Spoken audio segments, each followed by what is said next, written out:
When he first joined Sandia National Laboratories, Michael Omana had no idea how in demand his expertise in aerosol and filtration science would be to the general public. He was initially hired to develop chemical, biological, radiological, and nuclear defense protective measures for use in situations where these agents may be present, including on the battlefield. The systems he's developing also aid the U.S. government in nuclear treaty verification and non-proliferation. But in early 2020, he abruptly found himself leading a rapid response team after the outbreak of the COVID-19 pandemic. Through 11 separate projects, he and his teams quickly produced personnel protective equipment for frontline workers, provided independent performance testing of imported PPE, and devised field tests to determine the spread of aerosols between medical exam rooms. Under his leadership, Sandia was able to identify materials that were as effective as the N95 mask materials that was in short supply during the early months of the pandemic. Mr. Omana even helped develop a novel respirator, something that earned him a Sandia National Laboratories Certificate of Excellence. Born in Michoacan, Mexico, his parents moved the family to Kansas when he was 6. He joined Sandia as a graduate intern before accepting a permanent position as a member of the technical staff.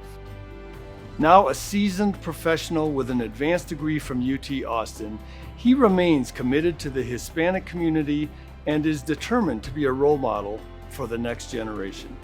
Ladies and gentlemen, it is my honor to present Michael A. Omana, winner of the 2021 HENAAC Award for Most Promising Scientist Masters.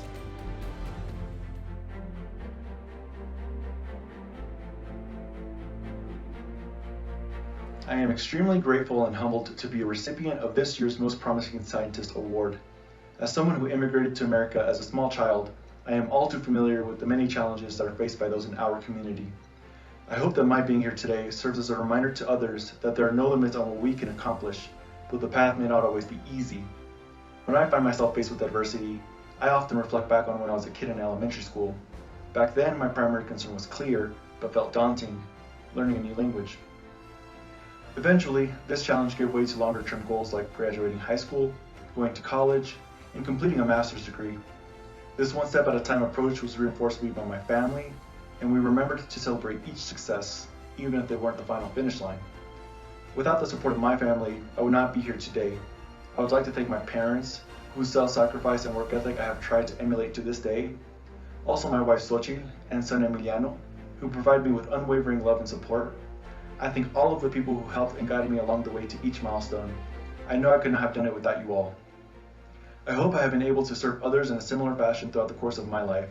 It is through a balance of knowing how to ask for help and giving back to others that we move forward together. I am honored to be acknowledged here today, knowing that I am preceded by many who have gone on to do great things. And to those yet to come, remember, sí se puede.